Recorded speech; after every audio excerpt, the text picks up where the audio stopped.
My name's Deputy Chief Trevor Drew.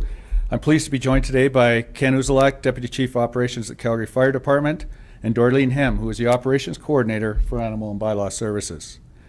With the August long weekend upon us, we have been getting questions about accessing Calgary River, so we wanted to address that with you today. Since the floods, you have heard about the dangers of being on the river, including debris, water levels, flow rate, and turbidity. All these factors created treacherous, even life-threatening conditions during and after the flooding. During the floods, we announced that we put a restriction in place on the Bow and Elbow rivers. This was put in place following consultation with Transport Canada due to the severity of the conditions. It was done so with the intentions of keeping Calgarians safe. I would like to take this opportunity to clarify this restriction. The restriction enables the Calgary Police Service to prohibit or prevent access of individual vessels to the river, depending on water conditions, the ability of the operator, and the equipment that they have. The authority is available to us at any time. It is not the same as a ban or closing the river.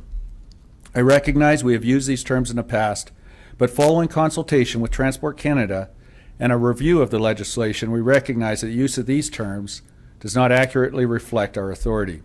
We are currently working with our partners and Transport Canada to get further clarity on the legislation.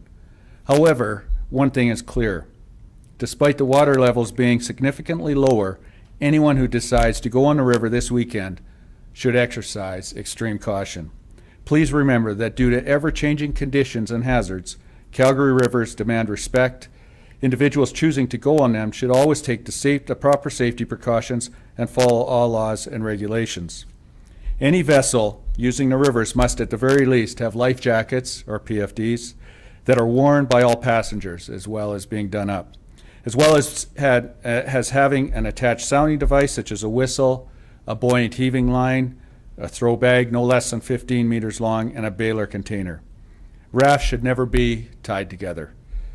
Being under the influence of alcohol while on the water is not only dangerous, but is also illegal to drink or transport alcohol on the river. If you see someone in or on the water in distress, please call 911 immediately.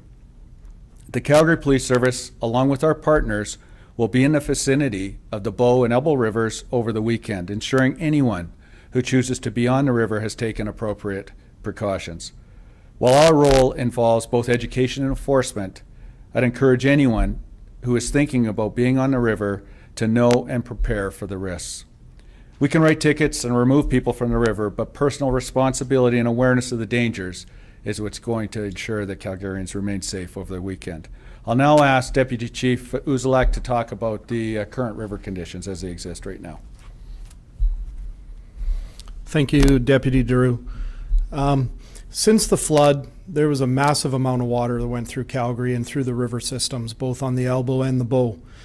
That flow and that force has caused significant changes to the waterways, not only the channels and the topography of the rivers, but also debris and different things that were buried at the bottom of the rivers have now been kicked up.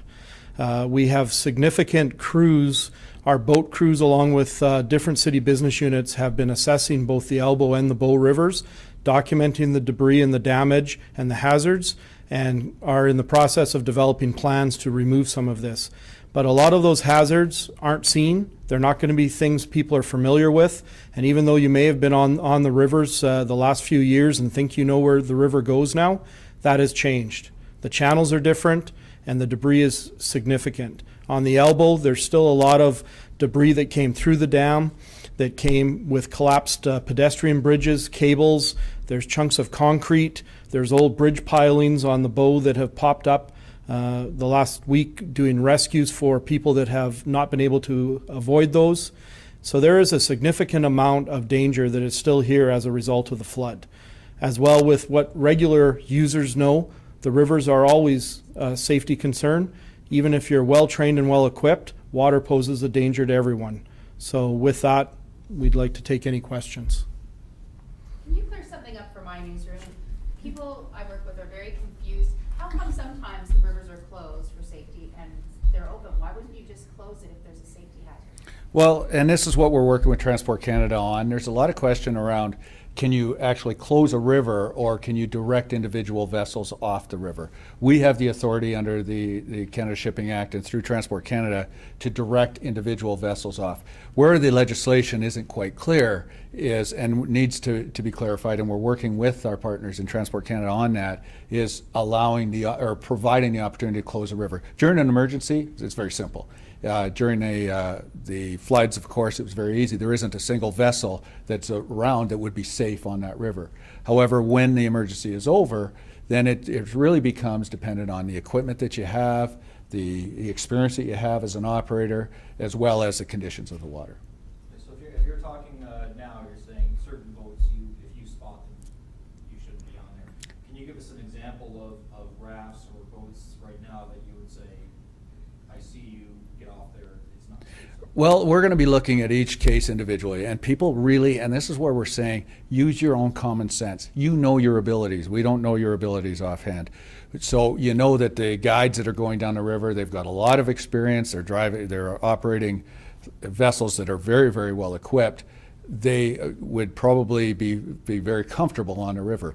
On the other hand, it's the people that have bought a raft from one of the local department stores, never been on the river before, don't know anything about it, and as the deputy chief said, the river has changed. It's not what it used to be. So those people then wouldn't be safe. So really, it's a case-by-case basis, and we're asking people, you have to use common sense. If you're not accustomed to the water, if you're not good at operating on flowing water, this isn't just standing water, they have to use their common sense and best judgment.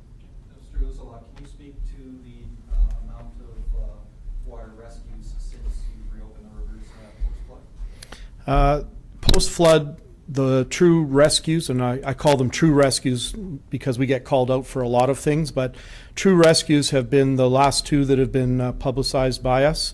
Those were a direct result around 10th Street area, the LRT, where these pilings are, and one was directly related to people who, again, don't follow the rules and the advice that's given to them and tied rafts together. When you tie rafts together, it makes it extremely difficult for you to maneuver them because they're a lot larger and you don't have the ability to get on either side and into position with the proper oars to control them. So it's not, from the sounds of it though, it doesn't sound like it's going up over like what we had previous summers where in a weekend you'll have 3 or 4 waters. No, and I think that's due to, if you look since the flood, the amount of river use has been really minimal. There has not been the usual influx of people during the week, and that's contributable to the weather. We haven't had a lot of great weather, so there hasn't been a lot of people out, but long weekends bring people out, and we wanted to get this message out again. So you mentioned the true rescues.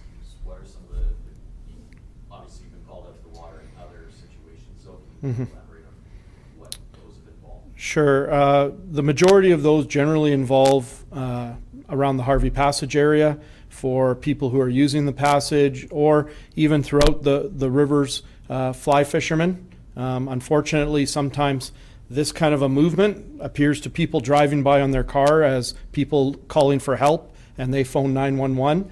And again, we don't ever want to encourage people not to call 911 if they think someone's in trouble, but when we get there, it is a variety of circumstances.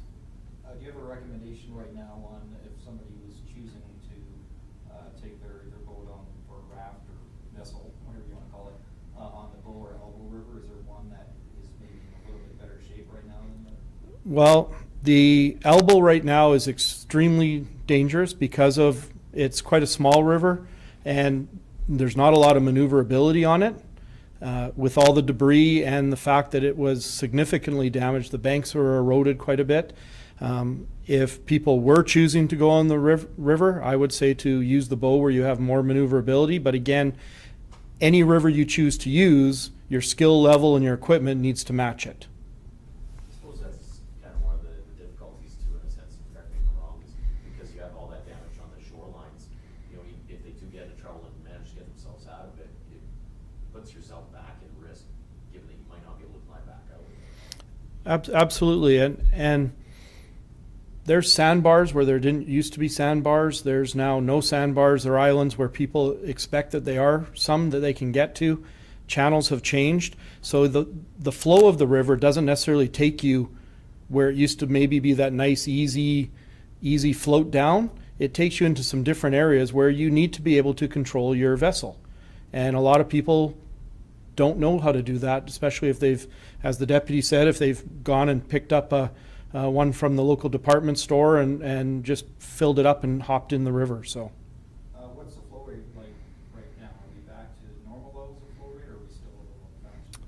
for this time of year, we're normal, what we would normally expect and normally see. It's still a little, moving into August is when it'll really start to drop back down to normal, but not at a point. Our advisory is still out because of the debris and the damage and the changes that affected because of the flood, not because of the flow rate. Sounds like the issue of jurisdiction and I'm not sure who wants to take this, but Okay. Legislation and enforcement, all of that just aside for a minute, it sounds like you don't want people up there. Well, we're telling people you have to use common sense anytime. I mean, if they're going to, whether they're going to Ghost Lake or Chestermere Lake or, and moving water is just that much more. It requires that much more expertise, that much better equipment.